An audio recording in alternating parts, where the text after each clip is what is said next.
अस्सलाम वालेकुम फ्रेंड्स। इस लेक्चर में हम ये प्रूव करने जा रहे हैं कि जो साइक्लिक ग्रुप होता है उसका अगर हम कोई भी सब ग्रुप लें तो वो भी साइक्लिक होगा। Okay, let's prove it. हम लेट कर लेते हैं, let G be a cyclic group, G be a cyclic group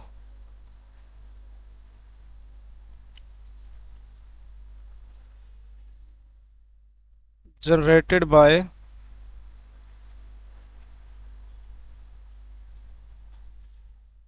A. हमने ये लेट कर लिया है कि जी एक साइक्लिक ग्रुप है जो कि ए से जनरेट होता है। ओके, अब यहाँ पे दो केसेस बनेंगे। एक केस तो ये बन सकता है कि हम पहले ये लेट कर लेते हैं, let H be the subgroup of G. H एक सब ग्रुप है जी का। केस वन ये हो सकता है कि ये नॉन ट्रिवियल सब ग्रुप है, नॉन ट्रिवियल सब ग्रुप है। केस टू ये बन सकता है कि ये ट्रिवियल सब ग्रुप है।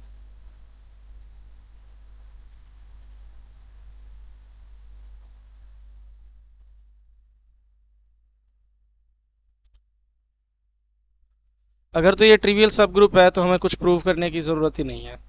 अगर ये नॉन ट्रिवियल सब ग्रुप है तो तब हम इसको आगे फर्दर लेके चलेंगे, क्योंकि अगर ये ट्रिवियल सब ग्रुप है तो इसका मतलब या तो एच जो है सिर्फ आइडेंटिटी को कंटेन करता है, या ये पॉसिबिलिटी है कि जस्ट आइडेंटिटी को कंटेन करता है। तो आइडेंटिटी को कंटेन करने का मतलब ये है कि ये साइक्लिक है, क्योंकि आइडेंटिटी खुद को जनरेट कर लेगी। या इसका मतलब ये है ट्रिवियल होने का कि ये इटसेल्फ है जो कि जी था। ट्रिवियल ग्रुप्स का मतलब ये होता है कि हर ग्रुप के दो ऐसे ग्रुप्स सब ग्रुप्स होते हैं जो हर केस में सब ग्रुप्स बनते हैं। वो कौन कौन से होते हैं? एक ऐसा सब ग्रुप जो सिर्फ आइडेंटिटी को कंटेन करेगा, जिसमें सिर्फ आइडेंटिटी होगी, ये सब ग्रुप होगा ही होगा।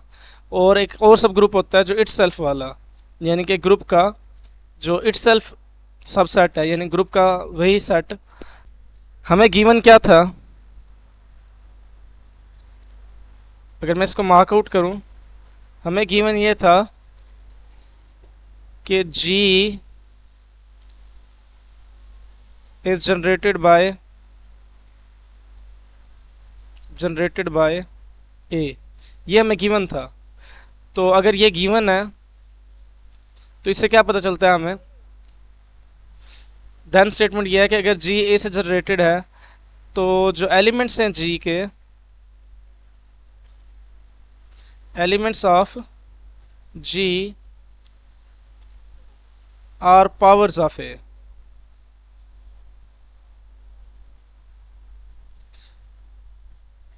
जो जी के एलिमेंट्स हैं वो पावर्स ऑफ ए की फॉर्म के हैं। ये हमें यहाँ से पता चलता है। ओके, नेक्स्ट चीज हमने देख लिया कि elements of G are powers of A. यहाँ से हमें ये भी पता चलता है कि elements of H are powers of A. क्यों? क्योंकि एच भी तो जी का ही सबसेट है। H are powers of A, वो भी ए की पावर्स की फॉर्म के हैं। अब हम सपोज करते हैं, suppose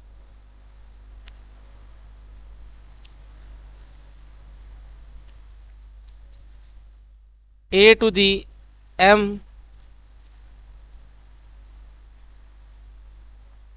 where m is the least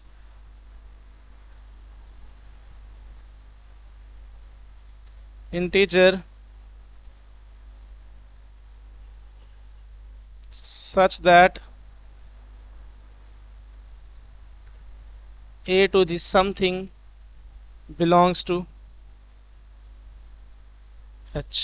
अब हमने कहा h सब ग्रुप है, h क्या है? सब ग्रुप है g का, यानी उसी का सबसेट है। तो h के एलिमेंट्स भी a की पावर्स की फॉर्म के होंगे। अब वही जो a की पावर्स की फॉर्म वाले सारे एलिमेंट्स हैं, हमने उनमें से कह दिया कि a m यानी m सबसे छोटी पावर, यानी ऐसे समझ लें कि हमारे पास ये g पड़ा हुआ है, इसमें सारे a की पावर्स वाले एलिमेंट्स हैं, तो एक अंदर ही h पड़ा हुआ है, तो इसमें भी a की पावर्स वाले एलिमेंट्स हैं।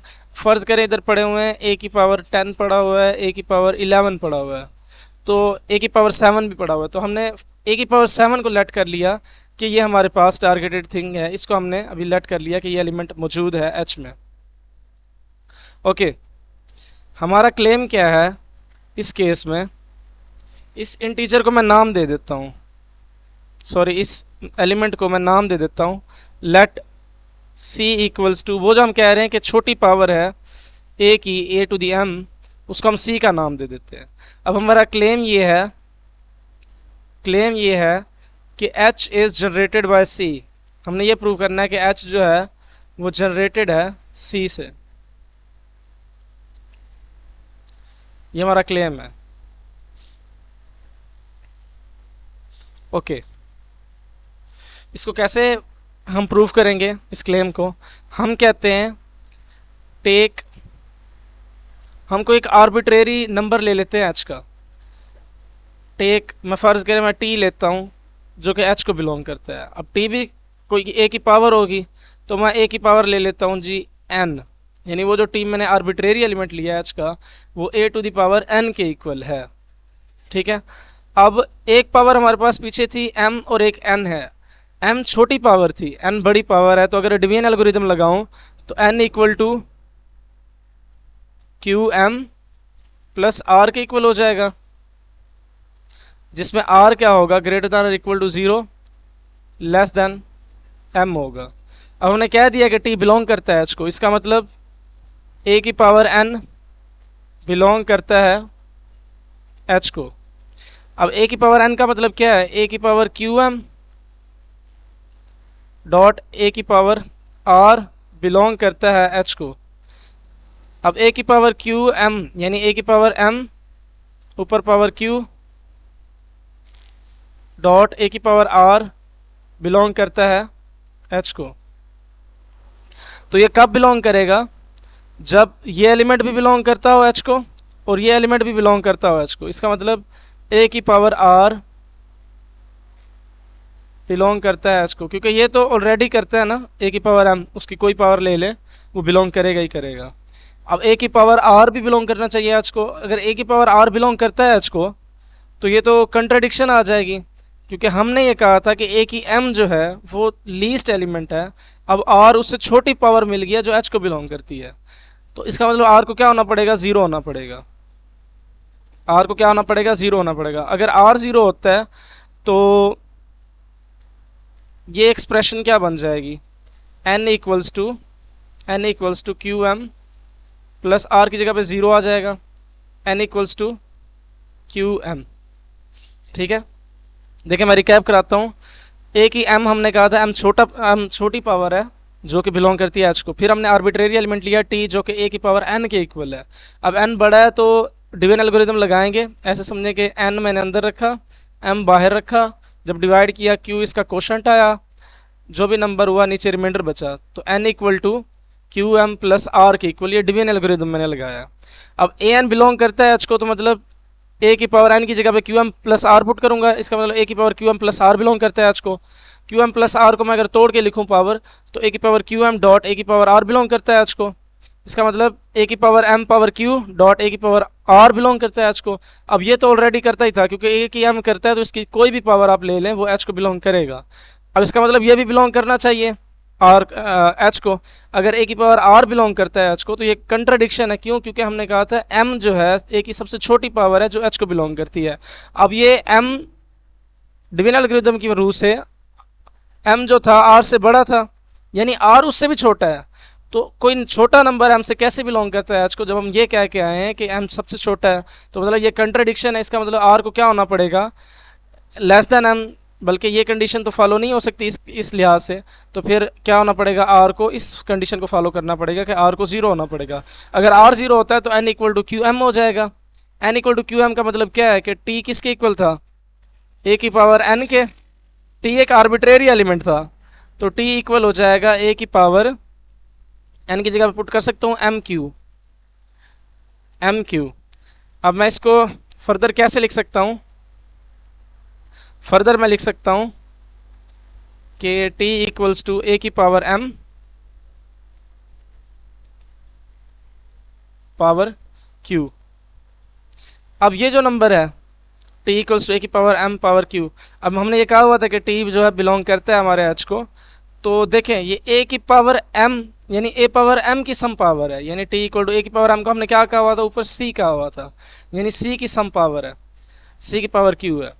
तो इसका मतलब जो आर्बिट्रेरी एलिमेंट लिया हमने h का t, वो c की पावर में है। इसका मतलब क्या हुआ कि ये जो आर्बिट्रेरी एलिमेंट है ये जनरेट हो रहा है किससे? c से। आर्बिट्रेरी एलिमेंट अगर जनरेट हो रहा है तो पूरा का पूरा सेट यानी कि h का h वो जनरेट हो रहा है c से। तो दिस इंप्लाइज